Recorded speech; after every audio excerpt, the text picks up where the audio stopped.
Do you guys think people want what's familiar right now, rather than taking maybe a chance on libertarian and third? I think this comes down to breaking out of comfort zones, and right now that's not something people want to do. So I'm just going to go with what's familiar: Democrat, Republican. Yeah, and I think it's also something where we're coming out of obviously an era of absolute inflation. We've got a lot of things going on with the Ukraine. We've got an unsure economy.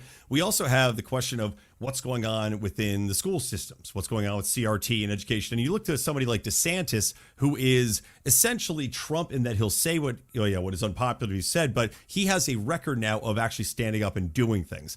The problem with a libertarian third party candidate or a Green Party candidate, or whoever it might be, is that there is no promise that even if they should win, that there is a pure a lever of power that they'll be able to pull. Right. Now between the two parties that are in power, they both have power. They can both make things happen if they need to. And DeSantis has that in his back pocket. I did this. With a libertarian, you are taking a absolute leap of faith. And to your point, I think right now there's too many variables, there's too much uncertainty and too much fear for people to take that leap.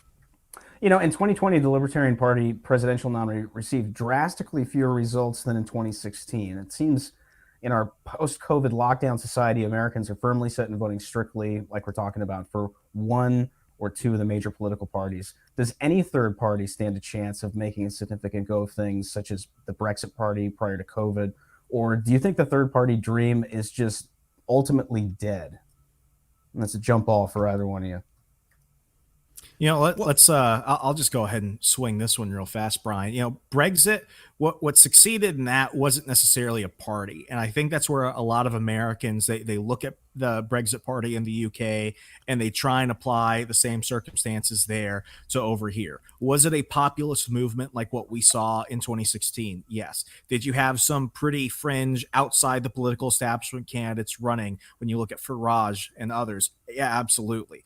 But, we're dealing with a parliamentary system. We don't have that here. In our constitutional republic, in the way that our three branches work, you can't succeed with that in either the House or the Senate. So, right there, you're already dealing with a major barrier. We also have, as Jon Stewart used to call it, 50 meth labs of democracy, where, you've got Alaska, who's actually trying to get rid of ranked choice voting. You've got some northeastern states like New Hampshire, who I think have instituted it. And then you've got other states where it's one ticket voting, where you're just voting a party. We're too scattered to allow that to succeed at a federal level. So right there, I kind of throw that out. But secondly, people are, I think if somebody's going to run as a dark horse, as a third spoiler, what have you, I think often people are like, you got to have a political institution backing you. Ross Perot didn't have that. And if we're looking strictly at electoral victories, or at least successes in breaking barriers, the only person who has really done that in the last 60, 70 years, ironically, was George Wallace. George Wallace, 1968. He took the South. Johnson almost completely lost it. It was weird that we're having this former segregationist, and he's actually taking dozens of electoral college votes. Now, you had him tied with a lot of things. You were talking about forced busing and Vietnam and all this other stuff, but that was it. And he didn't require a third party at the time. He just ran as himself. The same goes for Ross Perot in 92. You had a moment there with Ralph Nader and the Green Party in 2000, but that really hasn't happened since. If it would have happened, it would have happened with Donald Trump in 2016. But given his experience dealing with Pat Buchanan in 2000, when he wanted to have his little flirtation with Ross Perot's Reform Party, which was going in all types of fabulous, very freaky directions, he knew that just wasn't going to happen. Donald Trump doesn't like to lose. Going back to our last question, he doesn't like to lose. So unless somebody's going to have that much charisma, I would say unless you're running on a single issue, you're running on the border, you're running on crime, you're running on Ukraine, what have you, you would have to be one charismatic MFer to actually pull that off.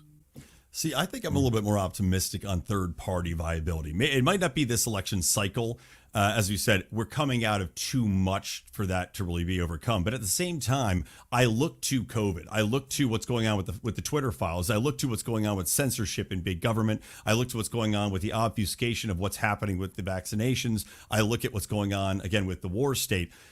I think a lot more people are seeing what's going on in that the two parties are not necessarily separating from each other in any meaningful fashion, that things are getting worse, conditions are getting worse for Americans. And I think that if you had a powerful enough message that could really win people over, and this is something that the Libertarian Party has dropped the ball on, being more in the camp of let's whine about things that actually give somebody a prescription for success, something they can believe in, kind of into that dreams and resentment concept. But if they can provide people with something that can say, we're going to try something different, something better, because what you've got right now is clearly broken. It's non-functional. We're getting poorer. We're getting stupider. Our children's education is in the garbage. And we're in a, quasi-medical fascist state currently.